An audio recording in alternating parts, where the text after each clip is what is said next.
My name is Ruth, 58 years old and founder of Green Harvest Organics. Last Mother's Day still stings when I think about it.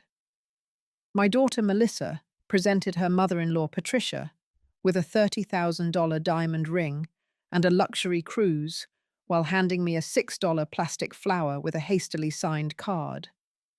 The pain was almost unbearable. But what happened next shocked us both. The very next day, Melissa called me 28 times. Panic in her voice. "Mum, please don't sell the company, I'm begging you. I'd love to know where you're watching from today.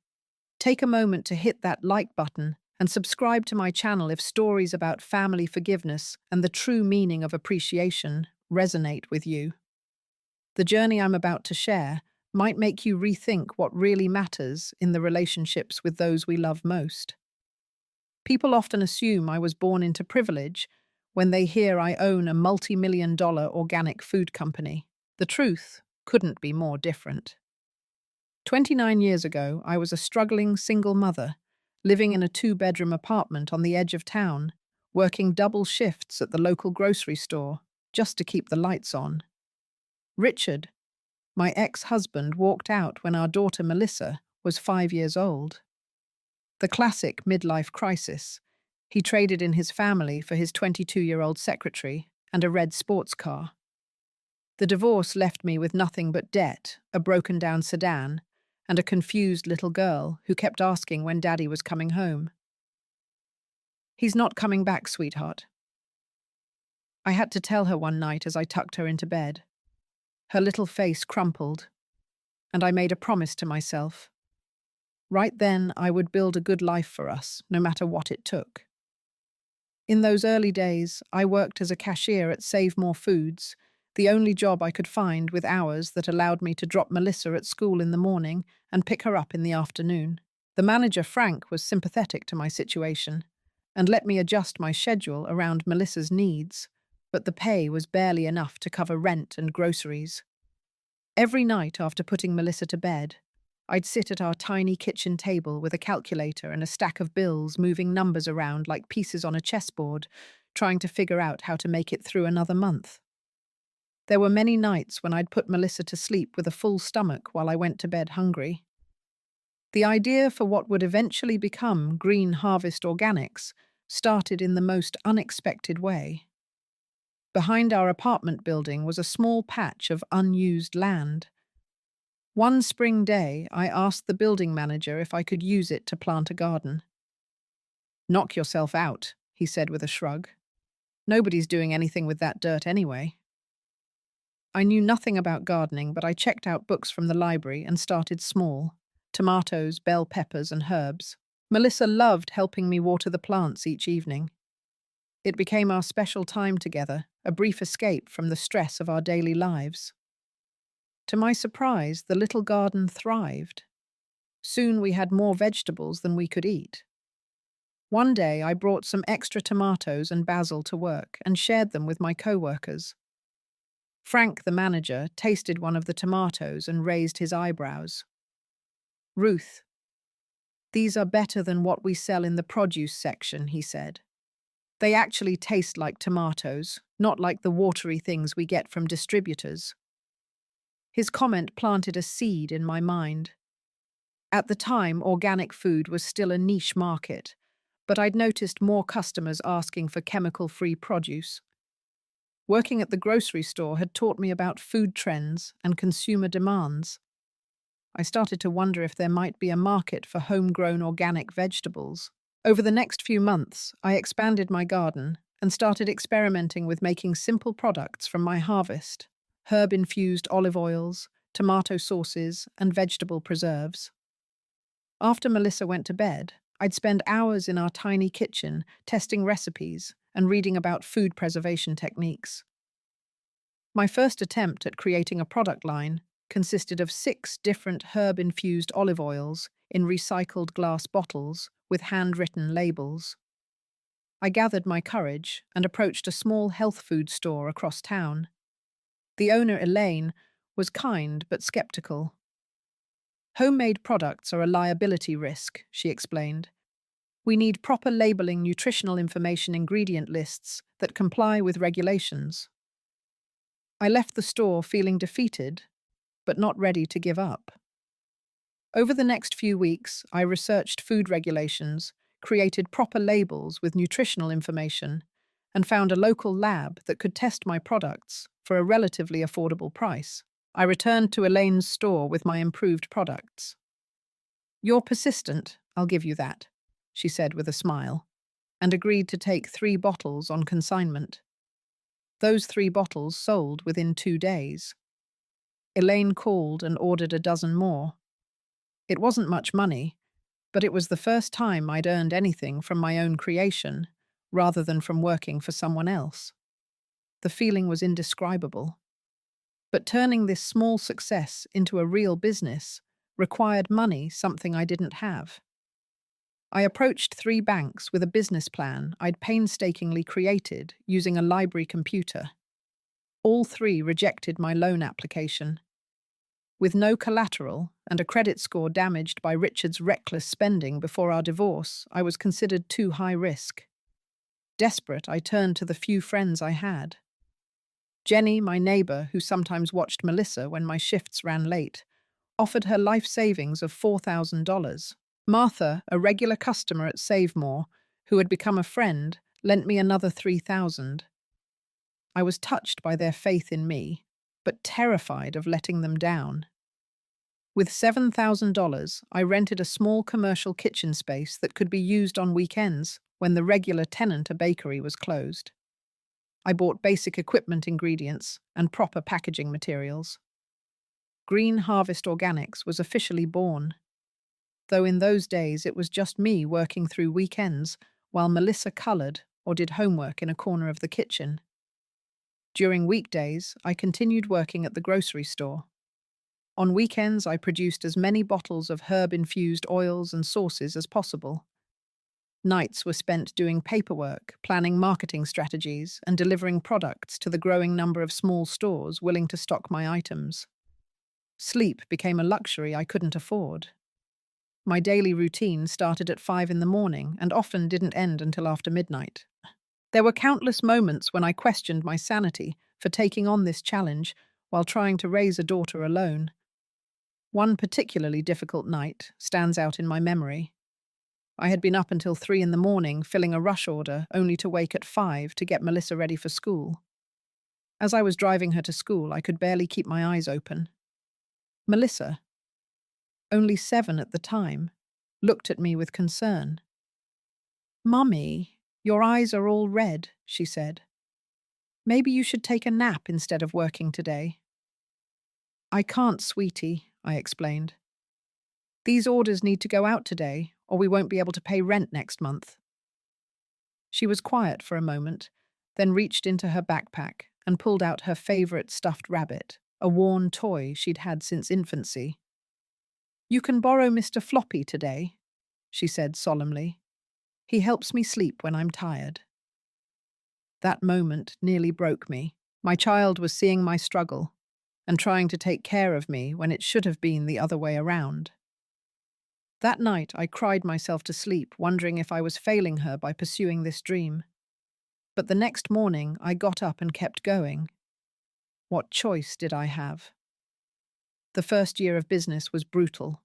I made every mistake possible, miscalculating costs, underpricing products, overextending myself with too many different items. There were months when I had to choose between paying myself or reinvesting in the business. I always chose the business, which meant more nights of creative budgeting to make ends meet. But slowly, painfully, Green Harvest Organics began to grow. One store became 5, then 10. A small article in a local newspaper brought new customers. I hired my first part-time employee, then my second.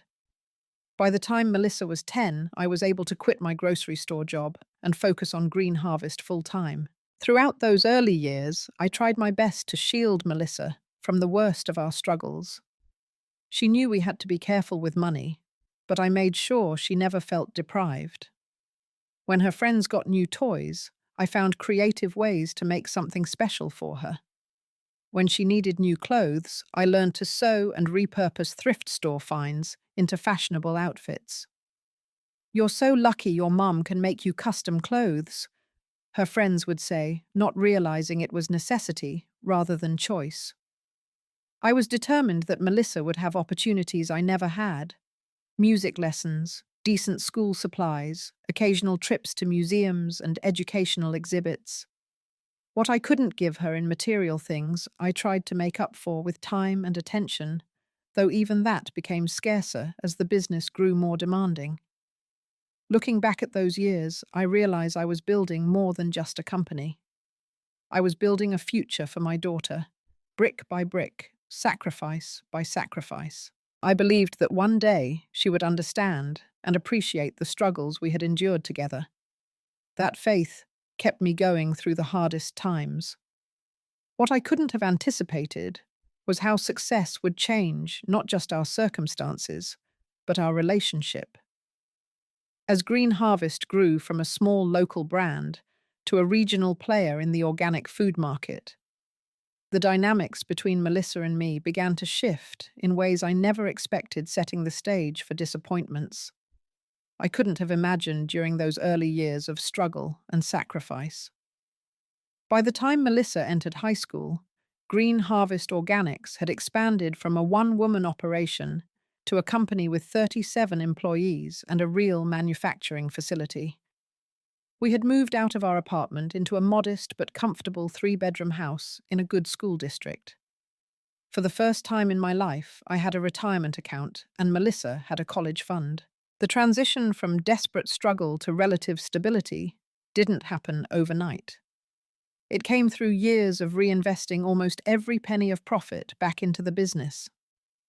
When other mothers were buying new cars or redecorating their homes, I was purchasing another piece of equipment or hiring another employee.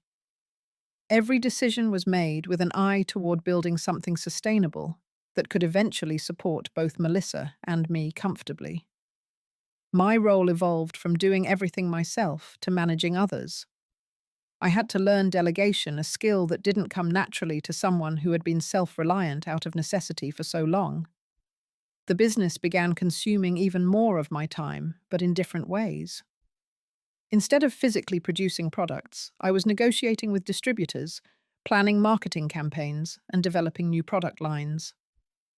Despite the demands of the growing company, I made it a priority to be present for significant moments in Melissa's life. I never missed a parent-teacher conference, school play, or sports event. Often I'd rush from a business meeting directly to the school, still in my professional attire, sometimes reviewing contracts during downtime between innings of her softball games or during intermission at her choir concerts. "Mum, you don't have to come to every single thing," 16-year-old Melissa said once after noticing me yawning through her debate tournament. "I know you're busy. I'll always make time for you," I insisted. "The business can wait, but these moments won't come back." What I didn't tell her was how many nights I stayed up until 2 or 3 in the morning, catching up on work I'd postponed to attend her events. Or how I'd developed the ability to function on 4 hours of sleep, fueled by coffee, and the determination not to let either my daughter or my company down. As Melissa grew older, I began noticing worrying signs about her relationship with money. Despite having grown up during our years of financial hardship, she seemed to have no real concept of financial responsibility. The stable lifestyle we now enjoyed was all she remembered. When she received her first credit card at 18, meant for emergencies only, she maxed it out within a month on clothes and restaurant meals with friends. Instead of showing remorse when I confronted her, she seemed genuinely confused by my anger. "But we can afford it now, can't we?" she asked, looking honestly perplexed. "Green Harvest is doing so well." That moment highlighted the disconnect between us. While I still lived with the mindset of the struggling single mother, careful with every dollar and always preparing for potential hardship, Melissa saw only our current comfort. She had no memory of the nights I'd gone hungry to feed her, or how I'd once had to choose between paying the electricity bill and buying her school supplies. I tried to explain the values of hard work and financial responsibility that had gotten us to where we were, but my words seemed to fall on deaf ears. Melissa would nod and agree, then go right back to her spendthrift ways. The harder I pushed, the more she pulled away. When it came time for college decisions, another rift opened between us. I had always hoped Melissa would develop an interest in business, perhaps get a degree in business administration or marketing, with an eye toward eventually joining Green Harvest. The company was growing steadily, and I envisioned it becoming a family legacy. "I'm thinking about majoring in fashion merchandising," Melissa announced during her senior year of high school. "There's a great program at Parsons in New York." Fashion. I couldn't keep the disappointment from my voice. "Honey, that's not exactly a practical choice. And New York is so expensive." "I thought you'd be supportive," she said, her expression hardening. "You always talked about following your dreams, but I guess that only applies if my dreams match yours." Her words stung because there was an element of truth in them. I had built this company from nothing, following my own vision despite the obstacles. Could I really fault her for wanting to do the same? And yet I had hoped that my years of sacrifice would result in a shared dream, not separate paths. In the end, I agreed to support her choice. I paid the exorbitant tuition for Parsons, helped her find an apartment in New York, and tried to be enthusiastic about her studies. But a part of me mourned the loss of what I had imagined for our future. With Melissa away at college, I threw myself even more completely into the business. Green Harvest expanded from regional to national distribution.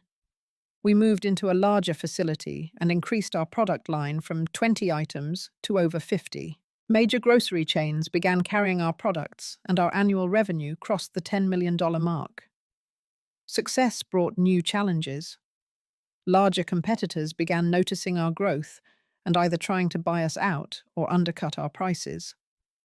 I found myself working with lawyers on trademark protections and with consultants on strategic growth plans. The small personal company I had started at my kitchen table was becoming a significant player in the natural foods industry. As the company grew, so did the pressure to bring in professional management. My informal, hands-on approach had worked well for a smaller operation, but a company our size typically had a CEO with an MBA, not a self-taught entrepreneur who had started out as a grocery store cashier. "You need to consider bringing in experienced executive leadership," advised Martin Collins, the business consultant I'd reluctantly hired at the urging of my financial advisor. "The company has outgrown your management style. This is my company," I reminded him, bristling at the suggestion. "I built it from nothing. No one knows it better than I do." "That's precisely the problem," Martin replied gently. "You're too close to it. You need someone who can make objective decisions based on market realities, not emotional attachment." I dismissed his advice at the time, unwilling to relinquish control of what I saw as my life's work. In retrospect, that decision was partly influenced by my hope that Melissa might eventually change her mind and join the business. If I brought in outside executive leadership, where would she fit in if she decided to come back? The irony was that while I was holding a place for Melissa in a company, she showed no interest in joining. I was also growing increasingly lonely. Building and running Green Harvest had consumed so much of my life that I had few close friends and no romantic relationships. My identity had become completely entangled with the company. When people asked about me, I talked about Green Harvest. When they asked about my hobbies, I mentioned product development or marketing strategies. This single-minded focus had served me well in building the business. But as I approached 50, I began to wonder what else I had to show for my life, besides a successful company. Melissa was pursuing her own path in New York, rarely calling except when she needed money. The dream of creating a family legacy seemed to be slipping away, leaving me with a growing empire, but an increasingly empty personal life. What I didn't realize then was that fate was about to throw us a curveball. Melissa was about to meet someone who would change both our lives dramatically, though not in the way either of us could have anticipated. Melissa graduated from Parsons with a degree in fashion merchandising, and despite my hopes that she might return home and reconsider joining Green Harvest, she secured a position as an assistant at Style Today, a glossy fashion magazine based in Manhattan. The salary was barely enough to cover her expenses in one of the world's most expensive cities, but she was thrilled to have her foot in the door of the fashion industry. "It's entry-level, Mum, but everyone starts somewhere," she explained over the phone. "Anna Wintour began as a junior fashion editor. This is how careers in fashion are built." I tried to be supportive, wiring her extra money when her rent increased, and listening to her excited chatter about celebrity encounters and fashion shows. But I couldn't help comparing her struggling start in fashion to what she could have had at Green Harvest, where she would have entered as the founder's daughter, with a clear path to leadership. 6 months into her new job, Melissa called me on a Sunday evening, her voice vibrating with an excitement I hadn't heard in years. "Mum, I met someone," she gushed. "His name is Tyler Montgomery, and he's incredible. He works in finance but has all these connections in publishing and fashion. He got me invited to the Thompson Gallery opening last night, where I met the creative director of Vogue." The name Montgomery tickled something in my memory. Montgomery as in the Montgomery family from New England. The shipping magnates. Yes, that's them. Melissa sounded impressed that I recognized the name. "They're like seriously old money. Tyler's great-grandfather founded Montgomery Maritime back in the 20s. They have houses in the Hamptons Martha's Vineyard and some island in Maine I can't pronounce." An uneasy feeling settled in my stomach. I had built a successful company, but we were new money at best. The kind of wealth that spanned generations operated in a different universe with different rules and expectations. "He sounds impressive," I said carefully. "How did you two meet?" "At a charity gala for the Metropolitan Museum. I was covering it for the magazine, and Tyler was there with his parents. He came right up to me and started talking as if we'd known each other forever." She paused, then added in a lower voice, "Mum, he picked me out of all the people there. Me. Can you believe it?" I could actually. Melissa had grown into a beautiful young woman with my auburn hair and her father's striking green eyes. What concerned me was the awe in her voice, the implicit suggestion that she considered herself lucky to have caught the attention of someone from Tyler's social circle. Over the next few months, Tyler dominated our phone conversations. Melissa gushed about the exclusive restaurants he took her to, the Broadway shows they attended, the weekend trips to his family's various properties. I listened with growing concern, noting how often her stories centered on material experiences and status markers, rather than Tyler's character or their emotional connection. "Does he make you laugh?" I asked once, trying to redirect the conversation away from yet another description of an expensive outing. "What I mean, sure, he's fun," she replied, sounding confused by the question. "Last weekend he flew us to Miami on his family's private jet, just because I mentioned I'd never been to South Beach. That's how spontaneous and amazing he is." When Melissa announced they were coming to visit me over Thanksgiving, I was relieved to finally have the opportunity to meet this man who had so thoroughly captivated my daughter. I spent days preparing cleaning the house from top to bottom, planning a traditional holiday meal with all of Melissa's favorites. I even splurged on new guest room furnishings, though I knew they were nothing compared to what Tyler was accustomed to. They arrived in a sleek black luxury car, with a driver Tyler emerging in what even I could tell was an expertly tailored suit that probably cost more than my monthly mortgage payment. He was conventionally handsome, tall, with perfect teeth and carefully styled brown hair. His handshake was firm, his smile practiced. "Mrs. Sullivan," What a pleasure to finally meet you, he said smoothly. Melissa talks about you constantly, the woman who built an empire from scratch. I find entrepreneurial success stories absolutely fascinating. His words were perfect, his tone respectful, yet something felt rehearsed about the interaction, as if he were playing the role of attentive boyfriend meeting the parent, rather than genuinely connecting. Throughout the weekend, I observed how Tyler subtly dominated every conversation, steering topics toward areas where he could showcase his knowledge or connections. He asked about Green Harvest, with apparent interest, but his questions focused almost exclusively on the company's valuation and growth potential, rather than the products or philosophy behind them. You never took outside investment? He asked, over dinner, swirling an expensive wine he had brought as a gift. Most companies in your position would have done at least one round of venture capital funding by now. I wanted to maintain control, I explained. Taking investors would have meant answering to a board that might prioritize quarterly profits over long-term sustainability or product quality. Admirable but inefficient, he replied with a small smile that didn't reach his eyes. With proper capital injection, you could have grown twice as fast. The organics market has been exploding for years. I noticed how Melissa watched him with admiration during these exchanges, nodding along as if his every word revealed profound business insight, despite the fact that I was the one who had actually built a successful company from nothing. More concerning was how Tyler subtly encouraged Melissa's spending habits. When she mentioned wanting to redecorate her apartment, he immediately suggested a designer who had worked on his family's Manhattan penthouse. When she admired a handbag in an online ad, he ordered it on the spot, dismissing her weak protests about the $2,000 price tag.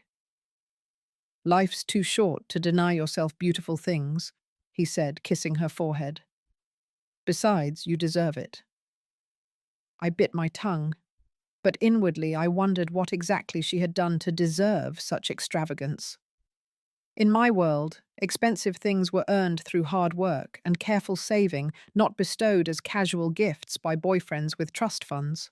The visit reached its awkward climax when Tyler insisted on taking us to dinner at the most expensive restaurant in town, a place I had never been despite living in the area for 15 years. My treat, he insisted, waving away my suggestion of a charming local bistro I had planned to take them to. Let me show my appreciation for your hospitality.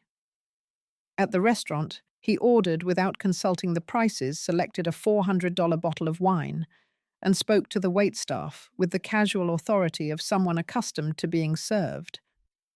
Throughout the meal, he dropped names of celebrities he knew personally and high-profile business deals his family's connections had facilitated. Melissa hung on every word, occasionally glancing at me as if seeking confirmation that I was suitably impressed by her boyfriend's status. I smiled and nodded at appropriate intervals. But inside, I was increasingly troubled by what I was seeing my daughter raised by a self-made woman who had taught her the value of hard work, being seduced by a world of effortless privilege and material excess. Before they left on Sunday, Tyler took me aside while Melissa was packing. I want you to know I have serious intentions toward your daughter, he said, his tone confidential. The Montgomerys don't date casually. When we choose a partner, it's with an eye toward building a suitable alliance. Alliance. Not marriage, not partnership, but alliance. The word choice sent a chill through me. Melissa is very special, I replied carefully. She has a big heart and remarkable creativity. She's also still finding her way professionally. Of course. Tyler nodded. The fashion magazine job is a charming diversion, but ultimately unnecessary. When the time comes, she'll have more important responsibilities as part of our family. I wanted to ask what exactly he meant by that, but Melissa returned, and the moment passed. As their car pulled away, I stood in my driveway with a sense of foreboding. My daughter was being drawn into a world with values fundamentally different from the ones I had tried to instill in her. 2 months later, Melissa called, screaming with excitement. Tyler had proposed with a 5-carat diamond ring during a surprise trip to Paris.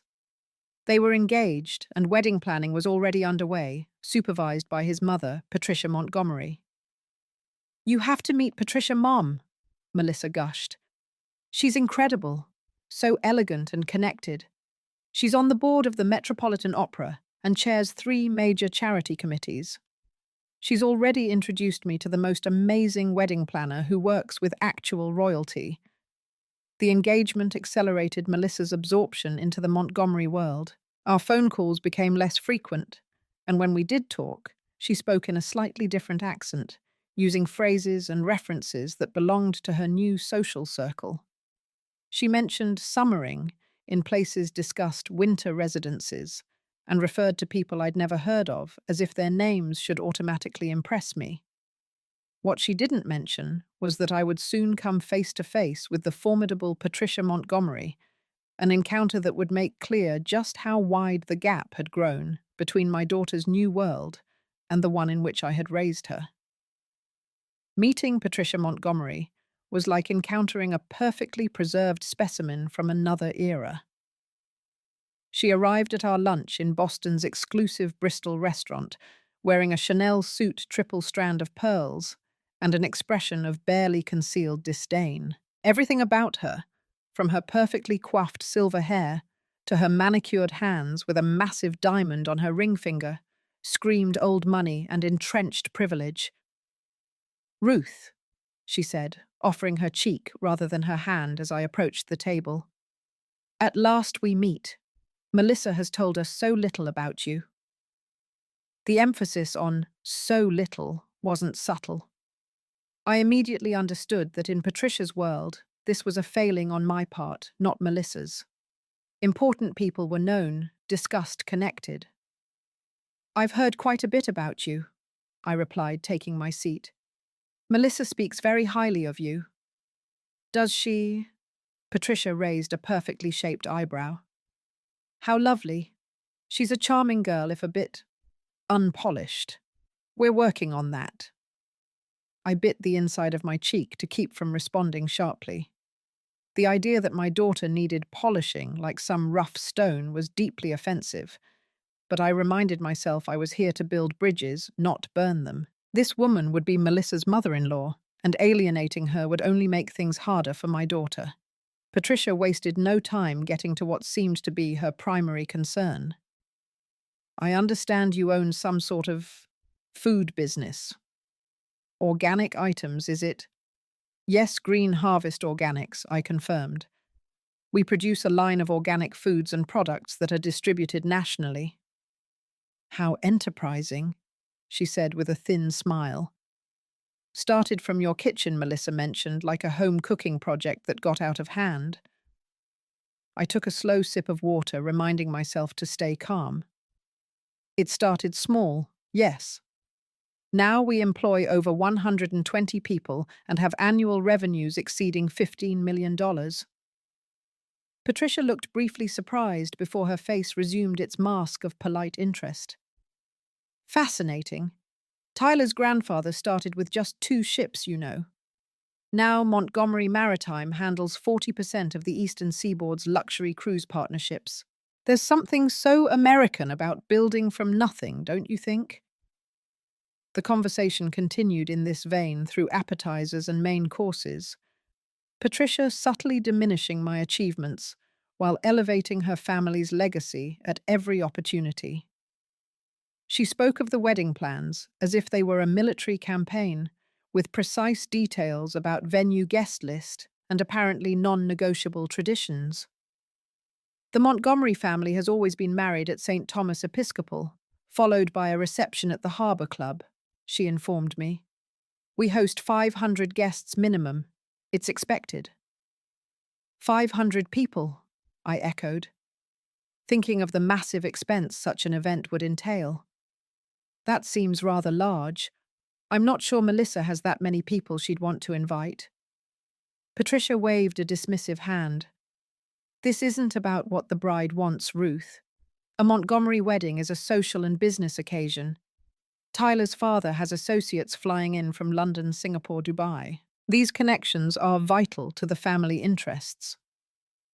I thought about objecting that the wedding should reflect the couple's wishes, not family business interests, but before I could respond, Patricia delivered the blow I suspect she had been building toward all along.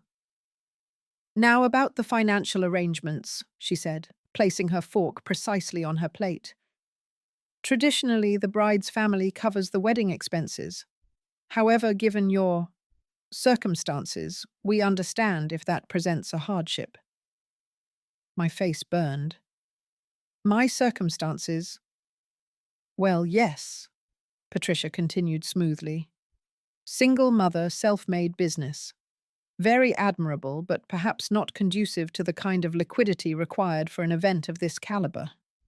The Montgomerys are prepared to assist, of course, but we would expect a meaningful contribution from your side. It's a matter of respect, you understand." In that moment, I understood exactly what Patricia Montgomery thought of me. In her eyes, I was an inconvenient footnote in her son's choice of bride, a working-class woman who had somehow managed to start a business, but remained fundamentally unsuited to the world her family inhabited. The fact that I had built that business through years of sacrifice and hard work meant nothing compared to her family's inherited wealth and position. What hurt more than Patricia's thinly veiled condescension was realizing how Melissa had presented me to her future in-laws. Had she downplayed my success to fit better into their world? Had she been embarrassed by my background, my work ethic, my values? The thought made my heart ache. "I'm quite capable of contributing to my daughter's wedding," I said evenly, though inside I was seething. "Melissa is my only child. I want her day to be special." Patricia nodded, satisfied. "Excellent. I'll have the wedding planner send you the preliminary budget. We're currently estimating around $350,000, not including the rehearsal dinner or morning after brunch, which the groom's family traditionally hosts." I nearly choked on my water. $350,000 for a single day's celebration was more than I had spent on Melissa's entire college education. It was roughly the annual salary of 10 of my employees combined. "That seems excessive," I managed to say. "Quality has a price, Ruth," Patricia replied with a thin smile. "I'm sure you understand that from your product line. Now, about the mother of the bride attire.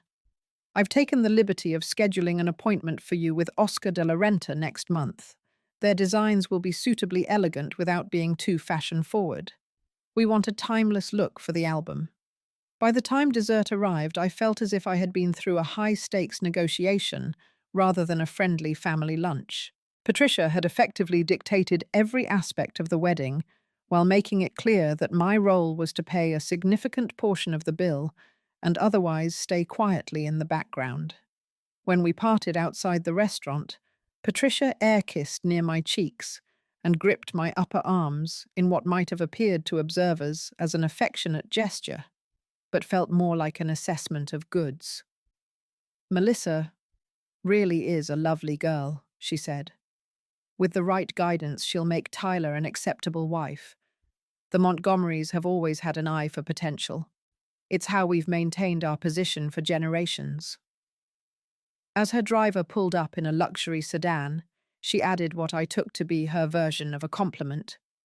"You've done remarkably well for someone with your starting point, Ruth. You should be proud.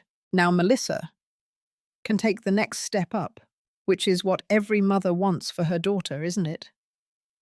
I stood on the sidewalk long after her car had disappeared into Boston traffic, trying to process what had just happened. It wasn't just the casual cruelty of Patricia's condescension or the staggering expense of the wedding plans. It was the realization that Melissa was being absorbed into a family that saw her not as the incredible creative person she was, but as an acquisition to be shaped and molded into an acceptable addition to their dynasty. That night I called Melissa, hoping to discuss my concerns about the wedding plans and the Montgomerys' expectations. Instead, She bubbled over with excitement about the latest wedding details Patricia had arranged. Patricia found the most amazing florist, Mom.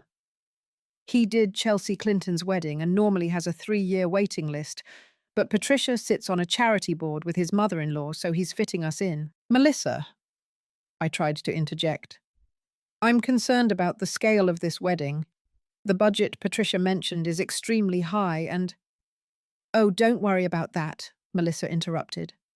Tyler says it's completely normal for families of their standing. Did you know his cousin had Elton John perform at her wedding? We're keeping it much simpler. $350,000 isn't simple, I pointed out. And while I'm happy to contribute, I think we need to discuss what's reasonable. Melissa's tone immediately cooled. Mum, please don't make this difficult. The Montgomerys have certain expectations. This isn't just about me and Tyler. It's about establishing our place in their social circle. Their social circle, I repeated. What about your values? The ones I raised you with. I haven't abandoned my values, she said defensively. But I'm entering a different world now. Things work differently at this level. Patricia is just trying to help me fit in. By the end of the call, it was clear Melissa had fully bought into the Montgomerys' worldview. The daughter I had raised, who once helped me hand-label products at our kitchen table and understood the value of hard work, was now dismissing my concerns about excess as being out of touch with how things work at this level. The engagement period brought more of the same. Melissa's visits home became rare and brief, always with a sense that she was checking a box rather than genuinely wanting to spend time with me. When she did visit, she would make subtle comments about my house being quaint, or express surprise that I hadn't upgraded certain things despite the success of Green Harvest. Meanwhile, the wedding expenses mounted. Despite my misgivings, I found myself writing checks for deposits on venues I had never seen and services I considered wildly extravagant. Each time I questioned a cost, Melissa would become defensive, often bringing up Tyler's family's contributions as if their willingness to spend lavishly obligated me to do the same. Patricia is hosting the rehearsal dinner at the Ritz-Carlton, she reminded me during one tense discussion about the cost of hand-calligraphed invitations. That alone is costing them $80,000. What Melissa didn't seem to understand was that $80,000 represented a fundamentally different proportion of my wealth than it did for the Montgomerys. Despite Green Harvest's success, I was still a self-made businesswoman who remembered what it was like to count pennies. The Montgomerys, with their generations of accumulated wealth, operated from a position of financial security I could barely comprehend. As the wedding approached, I found myself increasingly isolated from the planning process. Decisions would be made without my input, and I would simply receive invoices for my portion of the costs. Patricia had effectively taken over the role of mother of the bride with Melissa's eager compliance. The final insult came 3 months before the wedding, when Melissa called to discuss the ceremony. So Patricia had this wonderful idea. She began, her voice artificially bright, in a way that immediately put me on guard. Since Dad isn't around to walk me down the aisle, Patricia thought it would be meaningful if her husband William did it instead. He's been so supportive and paternal toward me. I was momentarily speechless. William Montgomery had met Melissa exactly 4 times and had barely spoken 10 sentences to her based on what Melissa herself had told me. What about me? I finally asked. I'm the one who raised you. I've been both mother and father to you since you were 5 years old. Mum, don't be difficult. Melissa sighed. It's traditional for a male figure to give the bride away. Patricia says it looks better in photographs and maintains the classical structure of the ceremony. And what I want doesn't matter, I asked, hurt beyond words. Of course it matters, Melissa said impatiently. You're still doing the mother of the bride things. You'll sit in the front row and be in all the important photos. Patricia's even arranged for you to have your makeup and hair done by the same team doing the bridal party. so everything will look cohesive. That night, I sat alone in my living room surrounded by photos of Melissa growing up. Melissa losing her first tooth. Melissa at her middle school science fair. Melissa graduating high school. In each image, I stood beside her, the two of us against the world. Now, in the most significant ceremony of her adult life, I was being relegated to a secondary role because it looked better in photographs, according to a woman who had known my daughter for less than 2 years. For the first time, I seriously considered whether I wanted to attend this wedding at all. What would Harold think if he could see our daughter now prioritizing appearances and social standing over the parent who had sacrificed everything for her? But I knew that boycotting the wedding would only create a permanent rift between Melissa and me, one that the Montgomerys would likely encourage. So I swallowed my pride, wrote more checks, and prepared to play the role assigned to me in what increasingly felt like an elaborate theatrical production rather than a meaningful life event. I told myself that once the wedding was over, perhaps Melissa would find her way back to the values with which she had been raised. What I didn't anticipate was how dramatically things would unravel, beginning with the most painful Mother's Day of my life. Mother's Day fell exactly 3 weeks before Melissa and Tyler's wedding. The invitation to join them and Patricia for a celebration at the Montgomery family's Boston residence came via Tyler's personal assistant rather than from Melissa herself. An impersonal touch that should have prepared me for what was to come. The Montgomerys lived in a historic brownstone in Beacon Hill, one of those imposing buildings with gleaming brass fixtures and perfectly maintained period details that wordlessly announce generations of wealth. I felt distinctly out of place as the uniformed doorman admitted me to the marble-floored entry hall, even though I had dressed carefully in an expensive outfit purchased specifically for Montgomery-related occasions. A housekeeper led me to a sun-filled conservatory at the back of the house, where Patricia sat like a queen holding court with Tyler and Melissa in attendance. Patricia wore a pale blue silk ensemble that probably cost more than most people's monthly mortgage payments. Melissa, I noticed with a pang, was dressed in a similar style, as if she were Patricia's younger clone rather than my daughter. "Ruth, you made it." Patricia acknowledged my arrival without rising from her seat. "We were just discussing the wedding photographer's portfolio. He's shot 3 presidential daughters' weddings, you know." "Happy Mother's Day," I said, looking to Melissa for some sign of the special mother-daughter connection this day was meant to celebrate. Melissa smiled distractedly. "Happy Mother's Day, Mum. You look nice." I had brought gifts. A tasteful cashmere scarf for Patricia as a gesture of goodwill, and for Melissa, a delicate gold locket containing a tiny photo of us together when she was a child. I had spent weeks selecting these presents, wanting them to be meaningful without appearing either cheap or ostentatious.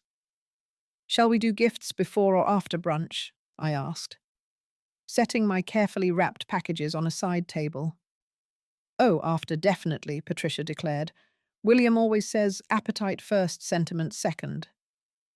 Brunch was served by staff in the formal dining room, a meal so elaborate it seemed designed for a magazine spread rather than actual enjoyment.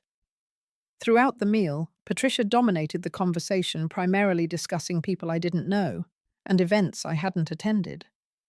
Occasionally, she would turn to me with an explanation that somehow managed to make me feel even more like an outsider. "The Whitcombs, you wouldn't know them, Ruth, they summer exclusively in Newport, have the most marvelous chef. This hollandaise reminds me of his work, though perhaps with a touch more lemon than Henry would use." Melissa and Tyler participated enthusiastically in these conversations with Melissa, occasionally catching my eye as if to check whether I was appropriately impressed by the names and references being dropped. I smiled and nodded, feeling increasingly invisible at a celebration that was supposedly partly in my honor. After the meal, we returned to the conservatory for coffee and the gift exchange. Patricia announced that gifts for the mothers would be presented first. Tyler ceremoniously handed his mother a small box wrapped in silver paper. Patricia opened it with well-practiced grace to reveal a stunning diamond and sapphire ring that caught the light in dazzling patterns. "Tyler, darling, it's exquisite." Patricia breathed, slipping the ring onto her finger where it joined several other pieces of substantial jewelry. "Is this the Cartier piece we saw in Paris?" "The very same," Tyler confirmed. 3 carats cushion cut with the sapphires specially sourced from Kashmir. "Only the best for you, mother." Patricia beamed, extending her hand to admire how the ring caught the light. "It's absolutely perfect. Thank you, darling." Then Melissa stepped forward with a large envelope, which she presented to Patricia with a nervous smile. "This is from both of us," she said, glancing at Tyler. "We know how much you love the Mediterranean." Patricia opened the envelope and gasped theatrically. "A 10-day cruise on the Silver Muse Suite accommodations." "Oh, this is marvelous. William and I were just saying we haven't been to the Greek Isles since last summer." "The ship has only 95 suites, so it's very exclusive," Tyler added. "And we've arranged for private tours at each port, with guides who specialize in Byzantine art, since we know that's your passion." "Thoughtful, exquisite, and perfectly timed," Patricia declared, rising to embrace both Tyler and Melissa. "What wonderful children you are." I sat waiting, expecting Melissa to turn to me next with my Mother's Day gift. Instead, there was an awkward pause before Tyler cleared his throat. "Ruth, we haven't forgotten you," he said with a smile that didn't reach his eyes. He nudged Melissa, who started slightly, as if suddenly remembering my presence. "Oh yes, Mum, happy Mother's Day," she said, reaching into her handbag. She withdrew a small plastic flower, the kind sold at convenience stores for a few dollars, and handed it to me along with a card that I recognized from the display at the local pharmacy. "We thought you'd like something simple and long-lasting," Melissa explained, as I stared at the cheap artificial rose in my hand. "You're always so practical." I opened the card to find a generic printed message and Melissa's hastily scrawled signature. Not even "Love Melissa," just her name. No message from Tyler, not even the pretense of the gift being from both of them. "Thank you," I managed to say, though my throat had tightened painfully. "It's very practical." Patricia was watching this exchange with poorly concealed satisfaction. "How appropriate," she commented. "Some women appreciate the sentimental rather than the extravagant. Ruth is clearly one of those down-to-earth types." The contrast couldn't have been more stark or more deliberate. Patricia received a $30,000 ring and a luxury cruise worth at least $20,000 more. I received a $6 plastic flower and a mass-produced card. The message was unmistakable. This was the respective value that Melissa and Tyler placed on the mothers in their lives. What hurt most wasn't the monetary disparity, though, that was certainly glaring. It was the thoughtlessness, the clear indication that Melissa had put no time, effort, or consideration into acknowledging the mother who had raised her single-handedly, who had built a business from nothing to provide for her, who had attended every school event and nursed every fever and celebrated every achievement. I maintained my composure through the remainder of the visit, even managing to present my gifts with genuine warmth. Patricia received her cashmere scarf with a dismissive, "How nice," before setting it aside without even removing the tissue paper. Melissa seemed briefly touched by the locket, but quickly returned it to its box when Patricia commented that it didn't match her outfit. As I drove home later, the plastic flower lying on the passenger seat beside me, tears finally came. They weren't tears of anger, though I certainly felt that emotion. They were tears of grief for the daughter I seemed to have lost, not to Tyler specifically, but to a value system that measured worth in dollars and status rather than love and sacrifice. That night I made a decision that had been forming in my mind for months. one that I had resisted out of hope that Melissa might eventually reconnect with the values I had tried to instill in her. I called my attorney, Michael Pearson, and left a message asking for an urgent meeting the following day. "It's about selling Green Harvest," I told his voicemail. "I'm ready to accept Wellspring Foods' offer." Wellspring Foods was a larger organic food company that had been courting Green Harvest for a potential acquisition for over a year. Their latest offer of $45 million had been tempting, but had always felt like giving away a piece of myself. Now, with Melissa clearly having no interest in the company or the legacy I had hoped to create, holding on to Green Harvest seemed pointless. As I ended the call, I felt an odd mixture of sadness and liberation. The company had been my life's work, but it had also been a burden in many ways, a constant responsibility that had defined me perhaps too completely. Selling it would give me the freedom to figure out who Ruth Sullivan was, apart from being Melissa's mother and Green Harvest's founder. What I didn't anticipate was how quickly news of my decision would spread, or the sudden reversal it would trigger in my daughter's attitude toward me and the company she had long taken for granted. The meeting with Michael Pearson and the Wellspring Foods executives was scheduled for 10 o'clock the morning after Mother's Day. I arrived at Michael's downtown office early, my mind made up, but my heart still heavy with the decision to sell the company I had built from nothing. "Are you absolutely certain about this, Ruth?" Michael asked as we waited for the Wellspring team to arrive. "Green Harvest is thriving. Their offer is solid, but you could hold out for even more if you gave it another year of growth." "It's not about the money," I told him. "It's about moving on." I didn't elaborate on the painful Mother's Day experience or the growing rift with Melissa. Michael was my attorney, not my therapist, though over the years of working together, he had become something of a friend as well. "Well, at 45 million minus taxes and fees, you'll be set for several very comfortable retirements," he noted. "Have you thought about what you'll do next?" I hadn't, not really. For 20 years, Green Harvest had been my primary focus, the center around which everything else in my life revolved. The idea of waking up without that responsibility was both terrifying and exhilarating. "Travel, maybe," I said vaguely.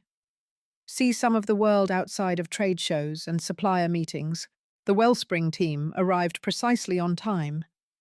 3 executives in expensive suits, with the polished manner of people accustomed to making multi-million-dollar deals over morning coffee.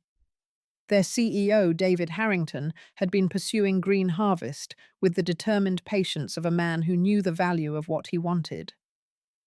"Ruth, we're thrilled you're considering our offer seriously," David said as we settled around Michael's conference table. "Green Harvest's brand integrity and customer loyalty are exactly what Wellspring needs to round out our natural foods portfolio." We spent the next 2 hours discussing terms, transition plans, and what would happen to Green Harvest's employees after the acquisition. I insisted on protections for my staff, many of whom had been with me since the early days. Wellspring was amenable, eager to retain the talent that had built Green Harvest's success. "We'd like you to stay on as a consultant for the first year," David proposed. "Your knowledge of the brand and relationships with suppliers are invaluable." "I'll consider it," I replied, though in truth I was leaning toward making the break clean. If I was selling to start a new chapter, it seemed counterproductive to keep one foot in the old one. By noon, we had the outline of a deal. Nothing was signed yet. There would be weeks of due diligence and paperwork ahead, but I had verbally agreed to Wellspring's offer. We shook hands, and the executives left to catch flights back to their Chicago headquarters. "I'll have preliminary paperwork for you to review by the end of the week," Michael promised as he walked me to the elevator. "But remember, nothing's final until you sign on the dotted line. You can change your mind at any point before then." "I won't change my mind," I assured him, though even as I said it, I felt a pang of uncertainty. Green Harvest wasn't just a business. It was the manifestation of my life's work, the thing that had allowed me to provide for Melissa and create a legacy I had hoped to pass on to her. As I reached my car in the parking garage, I checked my phone, which I had silenced during the meeting. The screen showed 3 missed calls from Melissa. While that would normally be cause for concern, given how rarely she called these days, I assumed it was wedding-related and decided to call her back when I got home. By the time I pulled into my driveway 30 minutes later, the missed calls had increased to 7. Now, genuinely worried, I immediately returned the call. "Mom!" Melissa's voice was high-pitched with panic. "Finally, where have you been? I've been trying to reach you all morning." "I was in a meeting. Is everything okay? Is it the wedding?" "A meeting." She ignored my questions about her welfare. "Was it with Wellspring Foods? Are you selling Green Harvest?" I was momentarily stunned into silence. The meeting had ended less than an hour ago. How could Melissa possibly know about it? "Mum," she pressed when I didn't immediately respond. "Tell me you're not selling the company, please." "How do you know about Wellspring?" I countered, still trying to process how this information could have reached her so quickly. "Janet called me," she said, referring to my executive assistant, who had been with me for 8 years. "She heard you were meeting with them today about an acquisition offer." I made a mental note to have a serious conversation with Janet about confidentiality, though I supposed the news would have become public soon enough. "Yes," I confirmed. "I met with Wellspring today. We're in preliminary discussions about an acquisition." "But why?" Melissa's voice cracked with what sounded like genuine distress. "Green Harvest is your life's work. Our family legacy." The word "our" caught me by surprise. Melissa had shown virtually no interest in Green Harvest as a family business or potential legacy. She had actively rejected opportunities to learn about or participate in the company, choosing a fashion career in New York instead. "I wasn't aware you considered it our legacy," I said carefully. "You've never expressed interest in being involved with Green Harvest." "That doesn't mean I want you to sell it," she exclaimed. "Mom, please, you can't do this. Not now." There was something in her tone beyond simple concern or sentimentality, an urgency that seemed disproportionate to someone who had essentially ignored the company's existence for years. "Melissa, what's really going on?" I asked. "Why the sudden interest in Green Harvest's future?" There was a pause. Then the sound of muffled voices, as if she had covered the phone to speak to someone else. When she returned, her voice was slightly calmer. "I've always cared about the company, Mum. I had to find my own path first, you know. But Green Harvest is part of our family story. It represents everything you built for us." Her words should have warmed my heart, acknowledging as they did the years of sacrifice and hard work I had invested. Instead, they rang hollow, coming the day after she had presented me with a plastic flower while giving her future mother-in-law a $30,000 ring and luxury cruise. "I'm touched by your sudden sentiment," I said, unable to keep a hint of bitterness from my voice. "But the decision makes sense for me at this point in my life. I'm ready for something new." "Can we talk about this in person?" Melissa pleaded. "I'll drive out to see you right now." The desperation in her voice was palpable. Despite my hurt and confusion, maternal instinct kicked in. Whatever was behind this reaction, Melissa was clearly upset, and I couldn't simply dismiss that. "All right," I agreed. Come over and we can discuss it." "I'll be there in an hour," she promised, then added with uncharacteristic humility, "Thank you, Mum." After hanging up, I sat in my parked car, trying to make sense of what had just happened. In the past 6 months, Melissa had called me perhaps once a week, usually brief conversation focused on wedding details or requests for additional funds for some aspect of the celebration. Now suddenly she had called 7 times in one morning over news about Green Harvest, a company she had shown no interest in for years. Something didn't add up, and I had a sinking feeling that when Melissa arrived, I would discover exactly why the potential sale of Green Harvest had triggered such an urgent response from my increasingly distant daughter. As predicted, Melissa's car pulled into my driveway exactly an hour after our call. What I hadn't expected was to see Tyler in the passenger seat. The fact that he had come along to what should have been a private conversation between mother and daughter immediately put me on guard. They entered together. Melissa, looking pale, and Tyler maintaining his usual polished facade, though I detected tension around his eyes. I led them to the living room, where just yesterday I had sat alone, contemplating the painful Mother's Day experience. "Mum," Melissa began as soon as we were seated, "I need you to reconsider selling Green Harvest. It's too important to our family." "Our family consists of you and me," I pointed out, "and until today you've shown very little interest in the company or its future." "That's not entirely fair," she protested. "I've always been proud of what you built.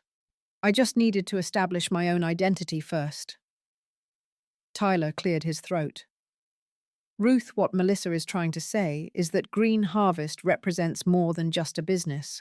It's a legacy that extends to future generations, our children when we have them."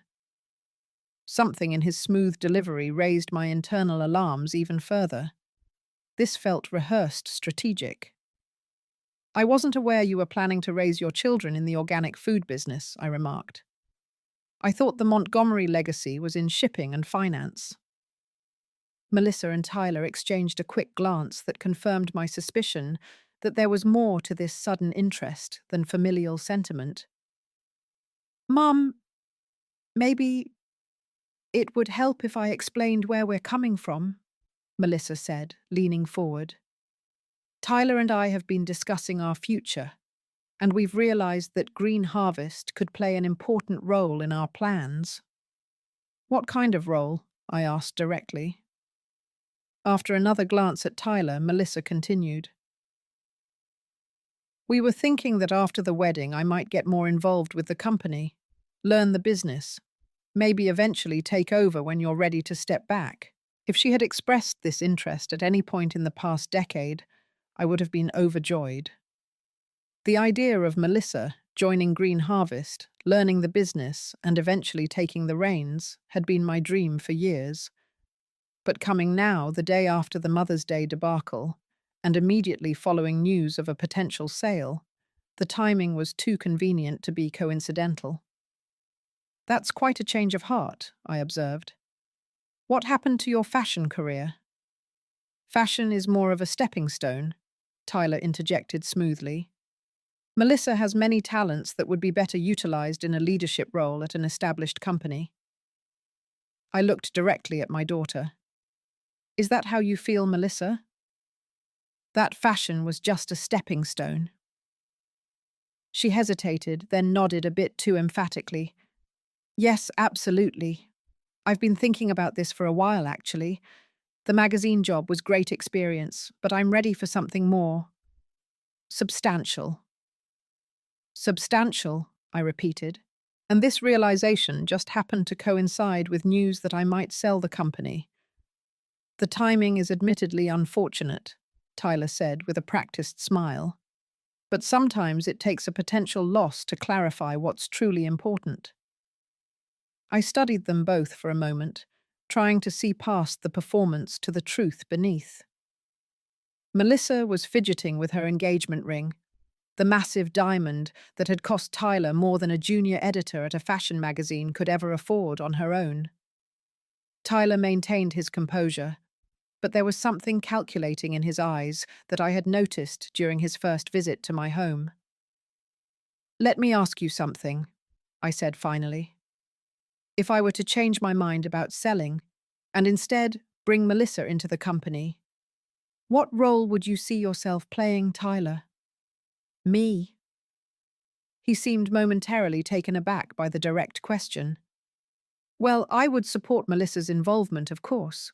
And perhaps, as the company grows, there might be opportunities for synergy with some of the Montgomery business interests.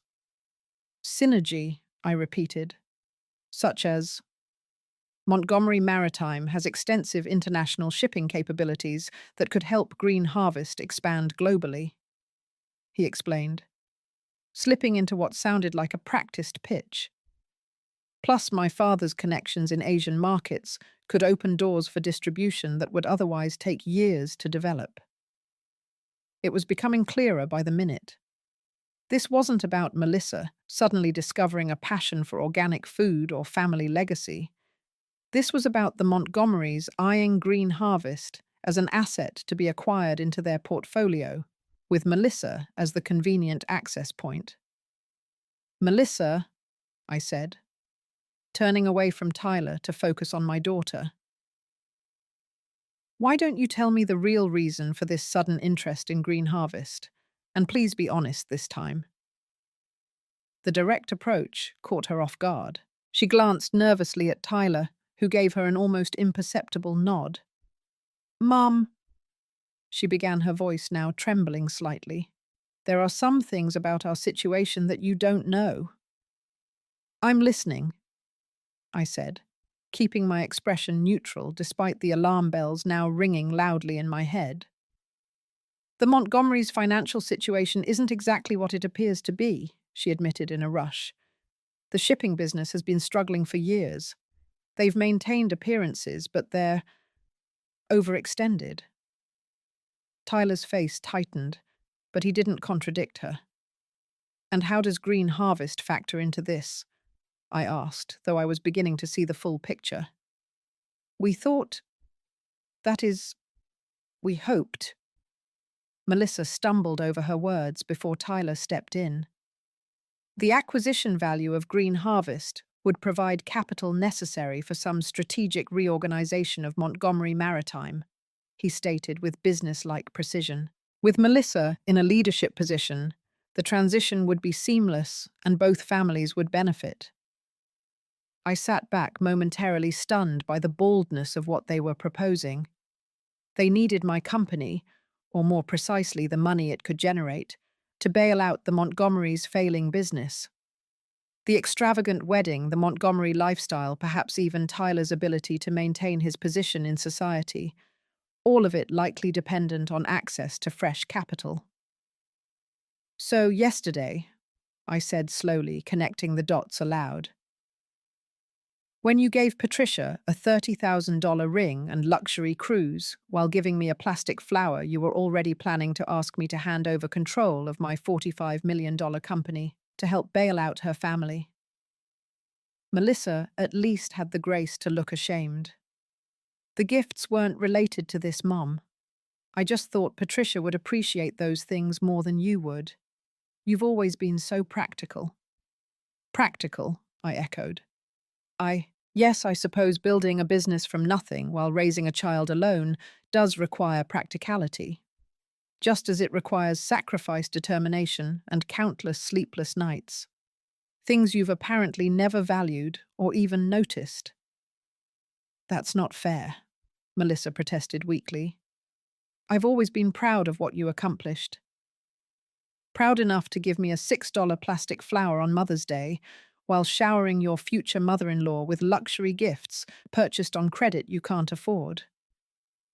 The hurt I had suppressed the day before came rushing back, sharpened by this new context. Tyler, ever the strategist, attempted to redirect the conversation. Ruth, I understand you're upset about the gifts, and perhaps we could have been more thoughtful. But that's a separate issue from the business opportunity we're discussing. A partnership between Green Harvest and the Montgomery interests could be tremendously beneficial for all parties. This isn't a business meeting, Tyler, I said sharply. This is my home, and we're talking about my daughter suddenly revealing that her interest in my company is based on your family's financial needs, not any genuine desire to be part of what I've built. I turned back to Melissa, whose eyes were now swimming with tears. How bad is it really, the Montgomerys' financial situation? She glanced at Tyler, who gave a slight shake of his head, but she continued anyway. Bad. The Manhattan apartment has a second mortgage. The house in Boston is leveraged to the hilt. The Montgomery Maritime stock has lost 70% of its value in the last 5 years. They've been keeping up appearances, but it's all smoke and mirrors. Melissa, Tyler warned, but she ignored him. The wedding is being paid for with the last of their liquid assets and credit cards that are almost maxed out. She continued the words, now pouring out. Patricia's charity board positions are the only things maintaining their social standing. That's why this matters so much. If you sell Green Harvest, we lose our only chance to what? I pressed. To save the Montgomerys from their financial reckoning. To prop up a lifestyle built on appearance rather than substance. To secure our future, she finished lamely. I looked between my daughter and her fiancé, seeing with painful clarity what had happened. Melissa, raised by a mother who valued hard work and authenticity, had been seduced by the glamour of the Montgomery world. Now, discovering that world was built on financial quicksand, she was turning to me, the parent she had increasingly devalued, to save her from the consequences of her choices. Let me make sure I understand correctly, I said, my voice steady, despite the storm of emotions inside me. You want me to cancel the Wellspring deal and instead bring you into Green Harvest, with the expectation that the company's resources will somehow be used to shore up the Montgomery family finances. It wouldn't be like that exactly, Tyler interjected. We're talking about strategic partnerships, synergistic opportunities. Please stop with the corporate doublespeak, I interrupted. Just tell me plainly what you're asking for. Tyler's polished facade finally cracked slightly. Fine. Yes, we need access to capital, and Green Harvest represents a significant asset that could help stabilize our situation. But it's not one-sided. The Montgomery name and connections still carry weight. We can open doors for Green Harvest that would otherwise remain closed. Doors, I repeated skeptically. Like the ones that have led your family business to the brink of collapse. Tyler flushed but maintained his composure. Every business faces challenges. The current difficulties are temporary. With the right influx of capital and strategic restructuring. Mom. Melissa. Cut in her voice, pleading. I know how this looks, but I really do care about Green Harvest. I grew up watching you build it. Maybe I didn't appreciate it enough before, but I do now. Please don't sell it to strangers when it could stay in our family and help secure all our futures. I looked at my daughter, trying to see past the desperation to the child I had raised. Was there genuine regret in her eyes, or just panic at the prospect of losing the wealthy lifestyle she had so eagerly embraced? You've called me 28 times today, I said quietly. That's more than you've called me in the past 3 months combined. Not once in those 3 months did you express any interest in Green Harvest or my work. Not once did you suggest you might want to be part of the company's future. But the moment you hear I might sell it, and the cash it would generate would be mine alone, suddenly you're passionate about our family legacy. Melissa's face crumpled. I know I've been distant. The wedding planning fitting into Tyler's world. It's been overwhelming. I lost perspective. But please, Mom, don't make a decision about Green Harvest right now. Give me a chance to show you I'm serious about being involved. I sat in silence for a long moment, weighing 20 years of building a company against the naked self-interest now revealed in my daughter and her fiancé. The hurt of yesterday's Mother's Day slight, now compounded by the understanding that it had occurred even as they were planning to ask me for something far more valuable than any gift. I need time to think, I finally said. This isn't a decision I can make right now, especially given the circumstances. Of course, Tyler said, clearly relieved that I hadn't immediately rejected their proposal. Take all the time you need. We completely understand. Do you, Tyler? I asked, meeting his eyes directly. Do you understand what it means to build something from nothing? To work 16-hour days while raising a child alone? To put every penny of profit back into a growing business instead of buying luxury items or maintaining appearances? He had the grace to look uncomfortable. Perhaps not from personal experience, but I respect what you've accomplished. Green Harvest is a testament to your vision and determination. Yes, it is, I agreed. Which is why I won't make hasty decisions about its future based on emotional appeals or financial emergencies that are not of my making. Melissa stood her expression a mixture of hope and anxiety. So you'll think about it. About not selling to Wellspring. I'll think about everything we've discussed today. I promised, though, in truth, my mind was already working through implications and possibilities neither of them had considered.